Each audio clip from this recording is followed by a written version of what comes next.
பிரைஸ்லாம் glory B to Jesus. நம்முடைய பிரச்சனைகள் ஆயிரம் இருக்குது.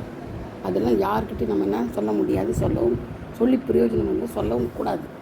யார்கிட்ட மட்டும் சொல்லணும்னா இயேசுகிட்ட மட்டும் சொல்லணும், இயேசுகிட்ட மட்டும்தான் சொல்லணும். வேறு யார்கிட்டையும் நம்ம சொல்லக்கூடாது. ஜபத்தில் சொல்லலாம் இல்லையா? ஆண்டுகிட்ட யோவான் 11:5 கூட சொல்லப்பட்டிருக்குது. இயேசுவிட மட்டும் சொல்லும் பிரச்சனைகள்னு சொல்லப்பட்டிருக்குது. எல்லாவற்றையும் இயேசுக்கு தெரிவிக்க வேண்டும். ஏன்னா நம்ம இயேசு அதிகமாக நம்மளை நேசிக்கிறார். நம்ம இயேசுவை நேசிச்சோம்னா கட்டாயம் அவர்கிட்ட தான் நம்ம என்ன செய்வோம், எல்லா பிரச்சனைகளையும் சொல்லுவோம், அழுது சொல்லுவோம். ஆண்டவரே எனக்கு இவ்வளோ பிரச்சனை இருக்குதுப்பா, எனக்கு அப்படி இருக்குதுப்பா. ஏன்னா ஆண்டவரோட பேசி நம்ம என்ன செய்யணும், பழகணும் இல்லையா? எல்லாவற்றையும் ஆண்டுகிட்ட சொல்லி நம்ம என்ன செய்யணும், பழகணும், சொல்லணும். மனுஷன்கிட்ட சொன்னால் பிரயோஜனம் இல்லை. மனுஷன் முகத்தை பார்க்குறான், தேவனோ இதயத்தை பார்க்குறது.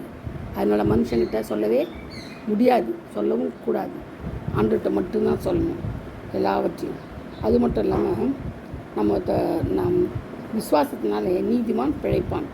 விசுவாசித்தோம்னா நம்ம நீதிமான் ஆக்கப்படணும். அவருடைய ரத்தத்தினாலே நம்ம நீதிமானாக ஆக்கிட்டாரு. அப்போ நம்ம எப்படி பிழைப்போம்?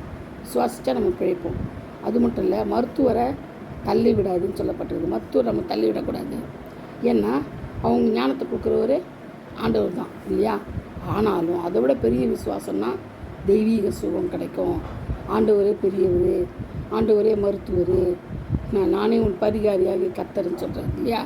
அப்போது ஆண்டவர் தான் பரிகாரி, ஆண்டவர் தான் பரம வைத்தியர் அப்படின்னு நம்ம சொல்லி என்ன செய்யணும், நம்ம அறிக்கையிட்டு விசுவாசத்தில் ஊன்றி கட்டப்படணும். அது மட்டும் இல்லை, தண்ணீரை அப்பத்தையும் தண்ணீரையும் ஆசீர்வதித்து வியாதியை உன்னிலிருந்து விளக்குவேன்னு சொல்கிறேன். ஆண்டவர் வியாதியை நம்மகிட்ட இருந்து விளக்கு வரோம் பாருங்கள், எவ்வளோ நல்ல ஆண்டவர்னு.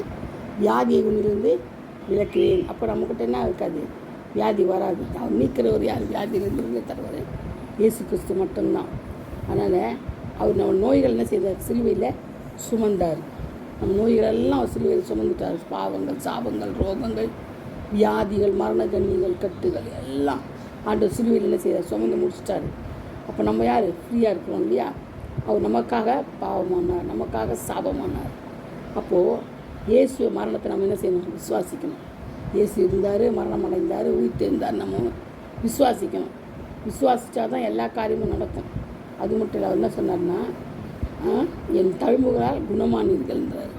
அப்போ அவருடைய காயப்பட்ட தழும்புகளால் நம்ம என்ன செய்யணும், குணமாகும். அவருடைய தழும்புகளால் நம்ம என்ன செய்கிறோம், குணமானீர்கள்ன்றார். அப்போ நம்ம குணமாகிட்டோம். என் தழும்புகளால் குணமானீர்கள்னு சொல்லும் போது நம்ம என்ன செய்கிறோம், ஆகிட்டோம். அது மாதிரி வாக்குத்தத்தம் பண்ணியிருக்கிறார். அப்படி தான் நானே உன் பரிகாரின்னு வாக்குத்தத்தம் பண்ணிக்கிறார். அது மாதிரி தான். அதனால தான் அவருடைய மரணத்துக்கு இதுவாக நலந்த தைலத்தை கொண்டு அந்த ஸ்திரீ மரியாள் ஊற்றுறா இல்லையா, ஊற்றிடுறா அவர்கிட்ட. அப்போது அது என்ன ஆகுது, அவரோட மரணத்தை குறிக்குது. நான் வருத்தப்படுறாங்க, இவ்வளோ வேலை கொடுத்து போட்டாலே அப்படின்னு. ஆனால் ஆண்டவர் சொல்கிறார், எப்போதும் தரித்திரம் உங்கள்கிட்ட இருக்கிறாங்க, நான் இருக்கிற மட்டுனே அப்படின்னு சொல்கிறாரு. அது மட்டும் இல்லை, தைலம் எப்படிப்பட்டதான், விலையேற பெற்ற தைலமோ, உத்தம தைலம், கலந்தமில்லாத தைலமோ, பார்த்தீங்களா? கரைத்திரையற்றில்லாத பிழையில்லாத தைலமோ. அப்போ பாருங்கள் எவ்வளோ ஆண்டவருடைய கிருபை. மார்க் 14:3 சொல்லப்பட்டிருக்குது, யோவான் 12:3 சொல்லப்பட்டிருக்குது இல்லையா? கலங்கமில்லாத நல்ல தைலம். அப்போ பாருங்கள், அவர் தான் நம்மளுக்கு எல்லாம் பரிகாரி, பரம வைத்தியர், எல்லாம் அவர் நமக்கு தான். இயேசு தான் நமக்கு எல்லாமா இருக்கிறாரு. கொள்ளுகிறவர் உயிர்ப்பிக்கிறோம் அவர் தான். இந்த வசனம், இந்த மெசேஜ் எல்லாம் நீங்கள் மற்றவங்களுக்கு சொல்லுங்கள், மற்றவர்களுக்கு அனுப்புங்க. சப்ஸ்கிரைப் பண்ண சொல்லுங்கள், சப்ஸ்கிரைப் பண்ணி நீங்கள் அனுப்புங்க. நீங்கள் சப்ஸ்கிரைப் பண்ணுங்கள். அநேகருக்கு இந்த வசனம் என்ன செய்யலாம், போட்டோம், இந்த மெசேஜ் போனால் தான் அவங்களுக்கு அனுப்ப முடியும். சப்ஸ்கிரைப் ஏன் பண்ண சொல்கிறாங்கன்னா, சப்ஸ்கிரைப் பண்ணால் இந்த மெசேஜெல்லாம் ஆட்டோமேட்டிக்காக வந்துடும், உங்களுக்கு தானே வரும் இல்லையா? அப்போ நீங்கள் தேட தேவையில்லை. சப்ஸ்கிரைப் பண்ணாதான் அந்த மெசேஜெல்லாம் உங்கள் வாட்ஸ்அப்பில் வந்துடும். அதனால தான் சொல்கிறாங்க, என்னென்ன மெசேஜோ நீங்கள்லாம் சப்ஸ்கிரைப் பண்ணணும். இது மட்டும் இல்லை, எல்லா மெசேஜையும் நம்ம என்ன செய்யணும், சப்ஸ்கிரைப் பண்ணணும். ஏன்னா ஆண்டவருக்காக நம்ம பண்ணுறோம் இல்லையா, நமக்காக இல்லை.